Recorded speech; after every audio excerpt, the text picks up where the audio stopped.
My paper title is, I hope, somewhat provocative. It refers to two utterances of the Sun King. The most famous, of course, is Louis's possible deathbed admission that he may have loved war a little bit too much. The other component is really an inversion of a quote that's probably familiar to many of you.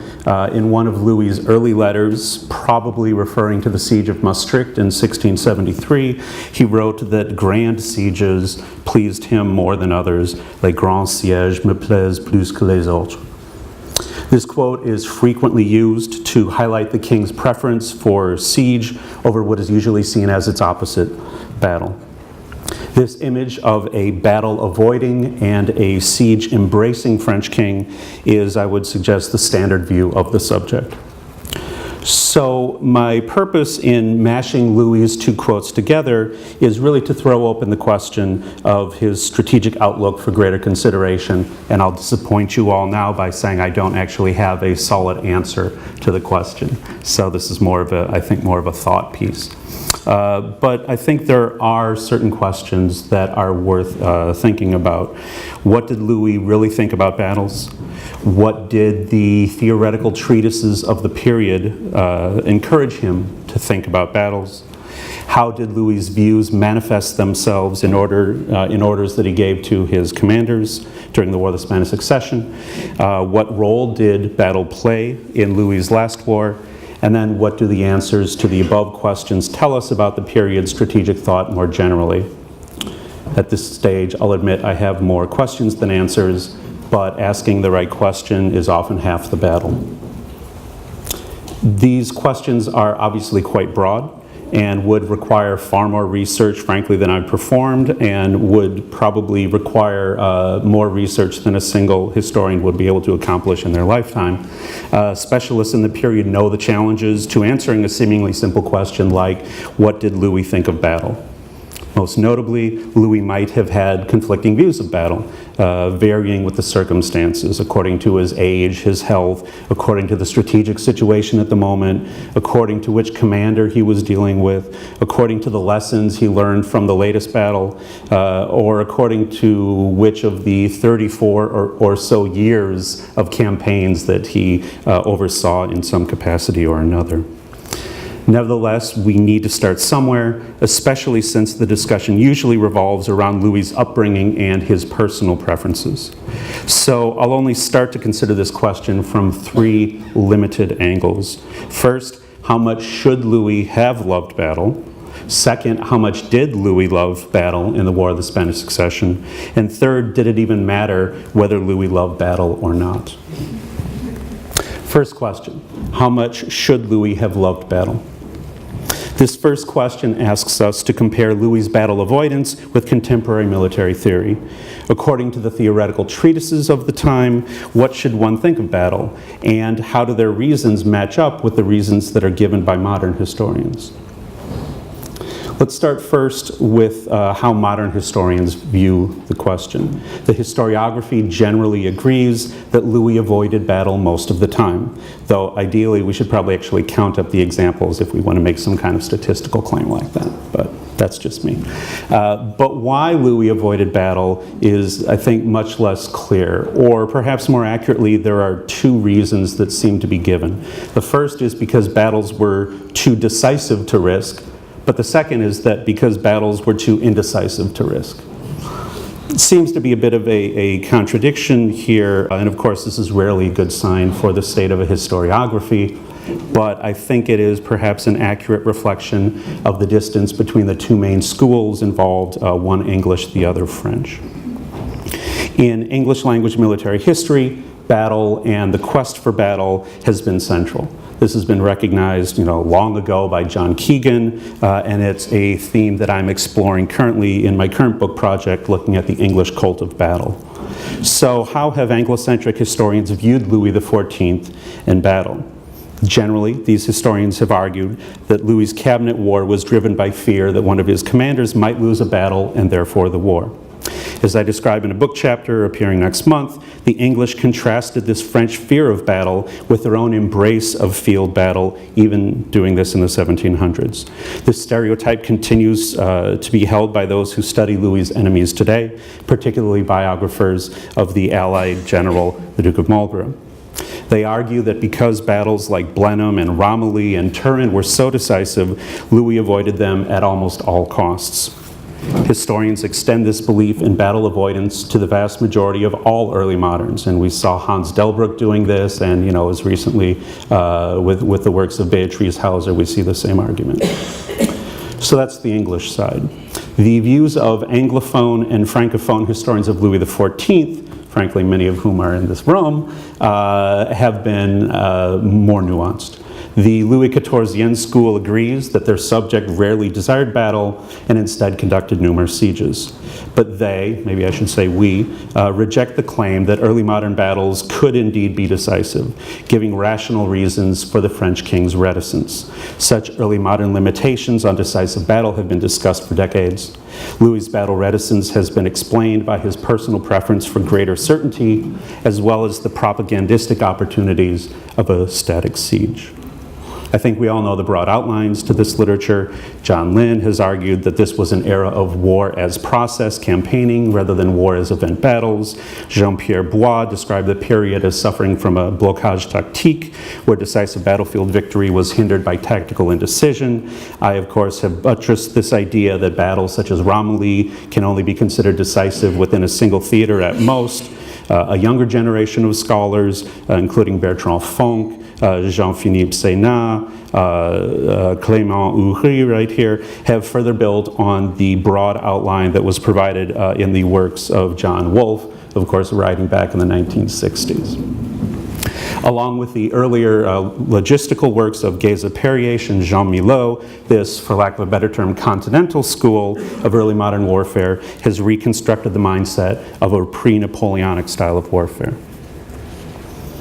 Among these historians of France, the past 30 years of research have led to a general consensus that Louis feared battles because of their costly and indecisive nature. We've studied the after effects of specific battles and discovered that their results were more limited than expected. In the process, we've collectively assembled a long list of reasons why battles weren't decisive, tactical reasons, but strategic as well, including larger armies distributed across multiple garrisons and across multiple theaters, and the stopping power of fortifications. We historians also point to bloody infantry battles such as Senef in 1673 or Neerwinden in 1693 as warnings about the dangers of fighting a battle. We can further cite the rarity with which battles were actually fought, though again we never really define how many battles we should be expecting to see them fighting. All these reasons, most importantly the empirical evidence, makes me believe that battles were rarely decisive in the period, assuming we're defining decisive in terms of war ending. If decisive is defined as something else, perhaps as tide turning, well then obviously the list of decisive battles could be much longer. But as much as I hate to admit it, the Anglo historians do have one thing in their favor. They may be wrong about how many decisive battles were fought. They may be wrong that Marlborough's battles could have ended the war. But at least the contemporary treatise authors, I should say, agree with them. Specifically, our efforts to illustrate the indecisiveness of battle have failed to explain why contemporary treatises consistently believed that battles could be war enders. Not that they always were, but that they could be. Battle was only risky because you could lose your entire army and your state as well. This is explicit in almost all of the theoretical works from the period, even French ones. This goes back, of course, to the grandfather of prudent military treatises, the Roman author Vegetius. This was a prudence mandated by the possibility of a lost battle ending the war. Whether it's A. du Châtelet or Montecuccoli or others, they accept that battles had war-ending potential, and it was because of battles' war-ending potential that it should be avoided. Nor did Louis's prudent behavior usher in a sea change. Even after the Sun King's death, French treatise writers continued to argue for battles' war-ending potential. The Marquis de Cancy, his treatise on the art of war in 1728 is one example. To quote from the introduction to his chapter on battle, "We are going to speak of the most brilliant of all the actions of war, of which the consequences often decide the loss or growth of states, which decide the fates of peoples." Guignard argued the same. Feuquier was slightly less effusive about battle, but he also asserted its ability to end a war. So contemporary treatises clearly hadn't read the recent historiography on the indecisiveness of battle. Why didn't treatise writers realize that their battles were almost never decisive? The answer, I think, comes down to two possibilities. The first is the possibility that such treatises weren't actually intended to accurately reflect the reality of war at the time they were published.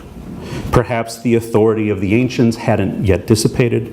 Numerous treatises, of course, proved their axioms by referencing classical examples.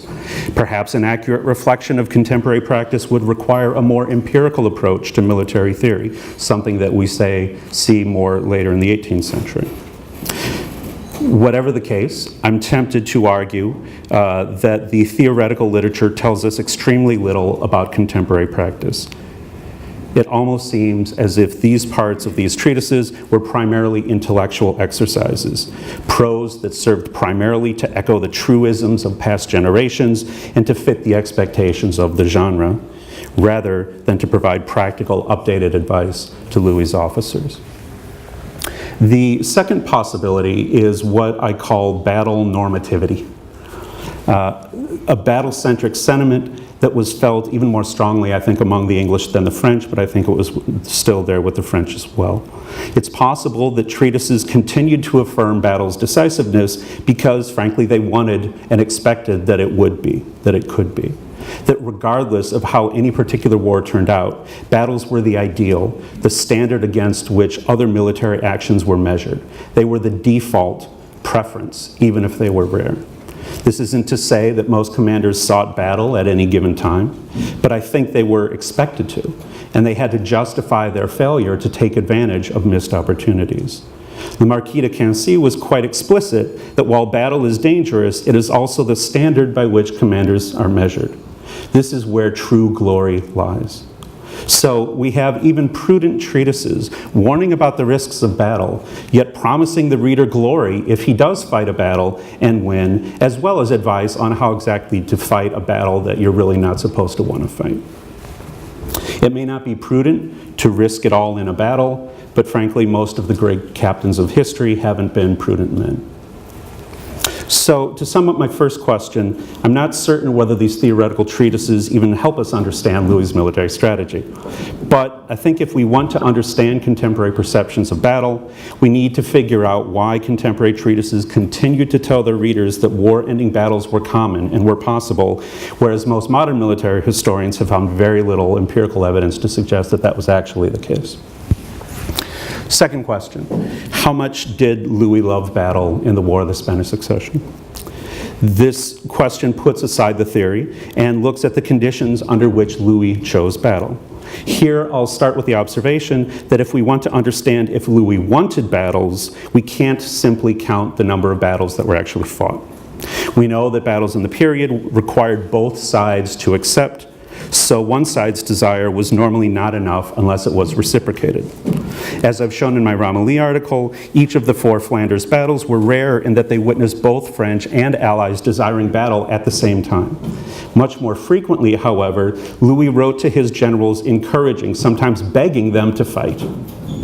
These are indications for Louis's desire for battle, even if it didn't lead to one. So the question I think to ask is, under what conditions did Louis want his armies to fight? With the advantage. Treatises reconcile the risks and rewards of battle by warning to only fight a battle with the advantage. This phrase is repeated in just about every treatise, regardless of their overall view of whether battles should be sought or not.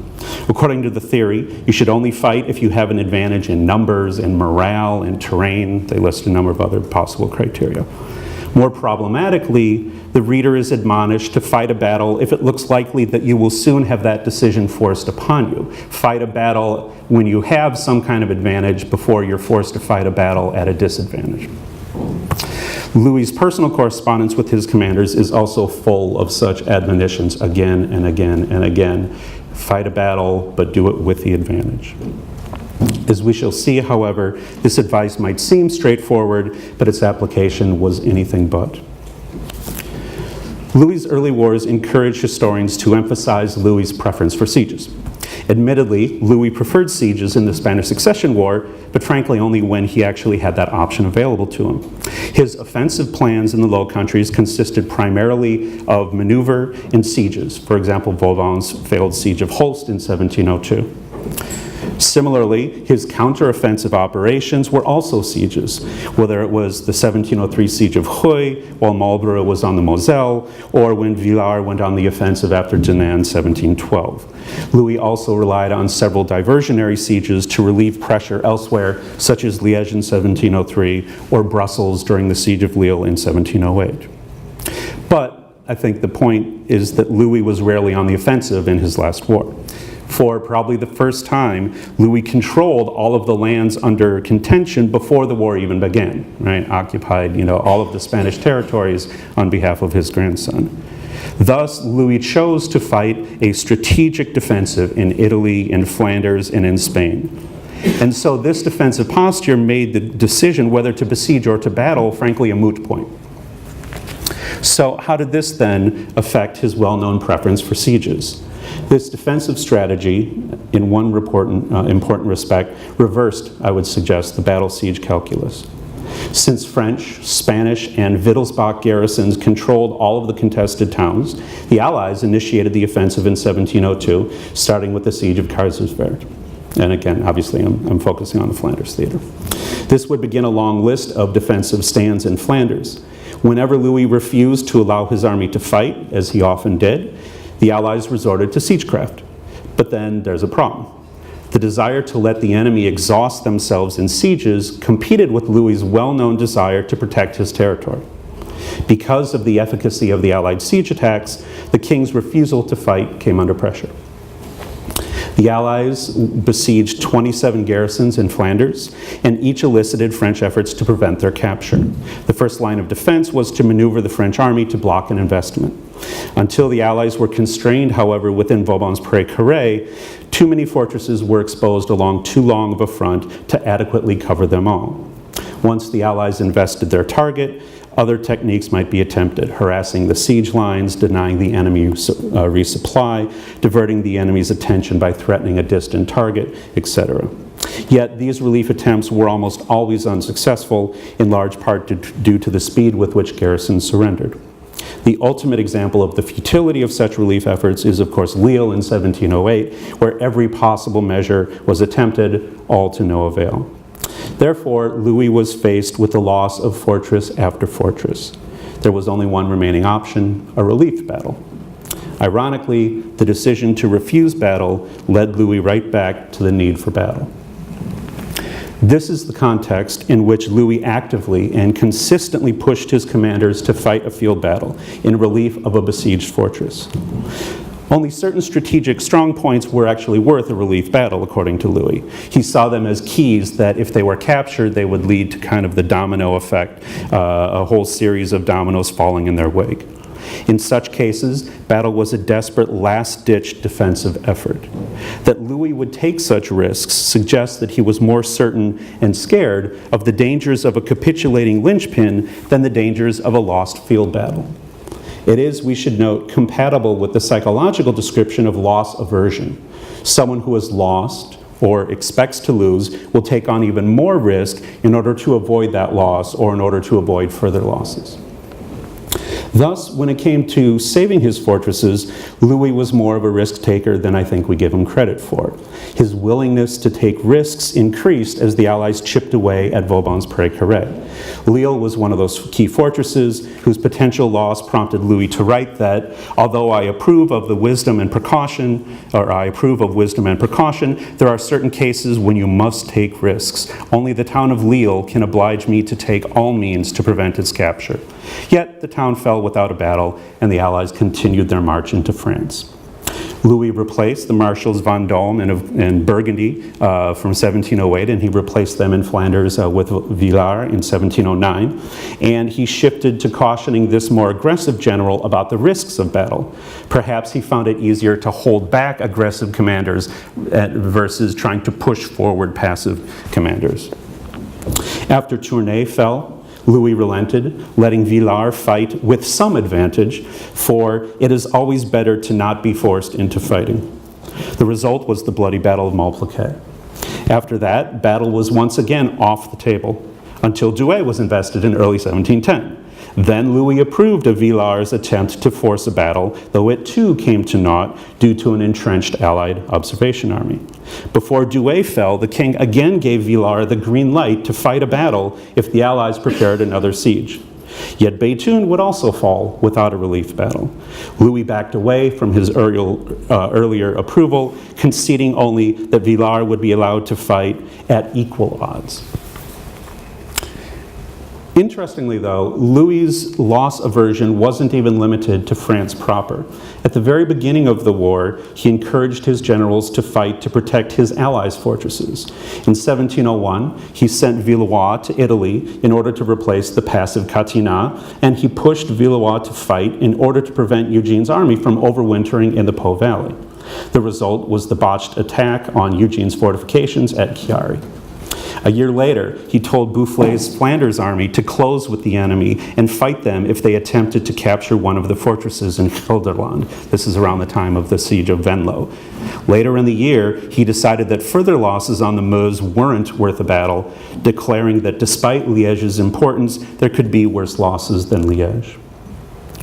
Sometimes, Louis broke character and encouraged his generals to take on significant risks, though still covering himself by reminding them only do so with the advantage.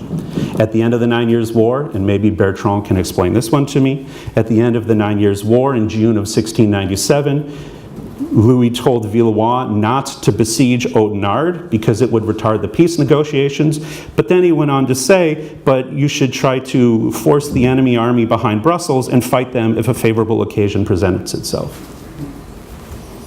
Villeroy declined, but the modern reader is left wondering why Louis thought that the risk of a battle wouldn't influence the peace negotiations as much as a potential siege would.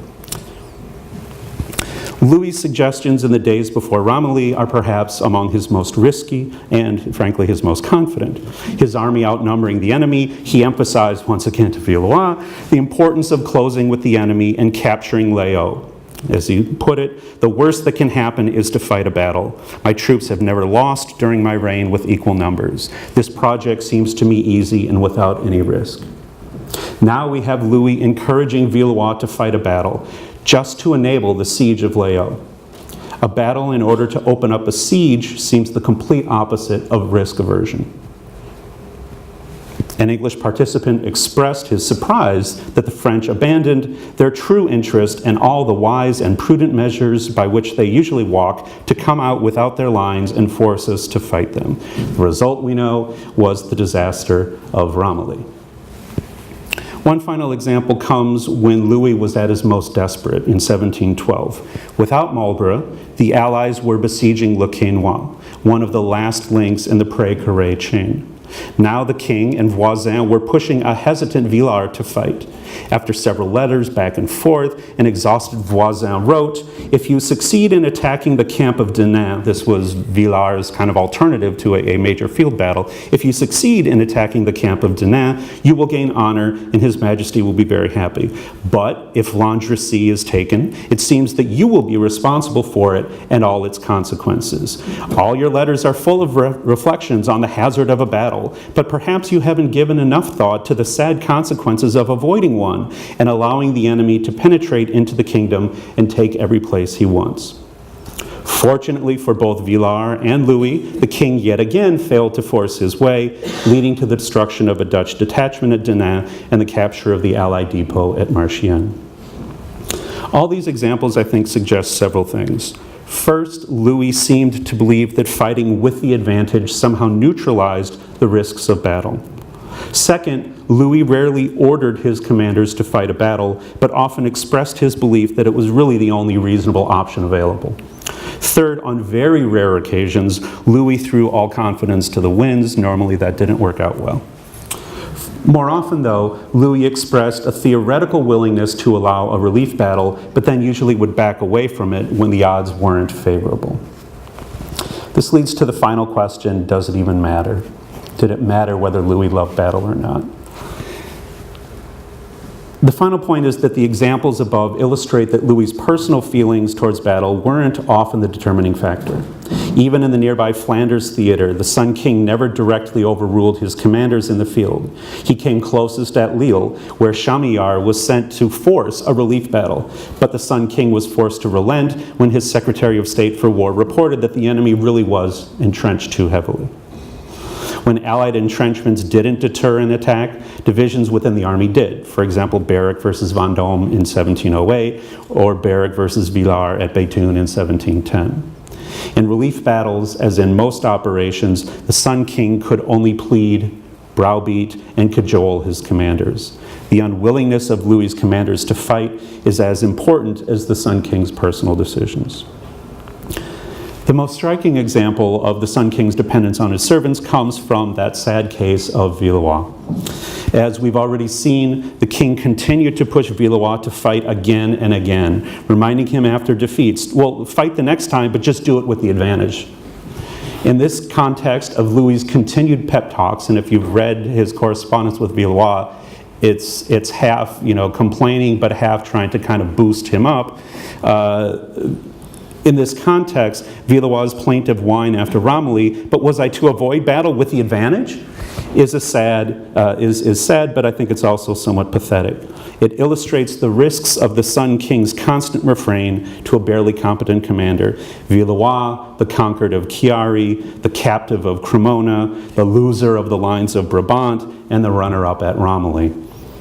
Louis gave Villeroy enough rope to hang himself multiple times. I think this was certainly one of the challenges of fighting a cabinet war. So, did Louis really love battles too much?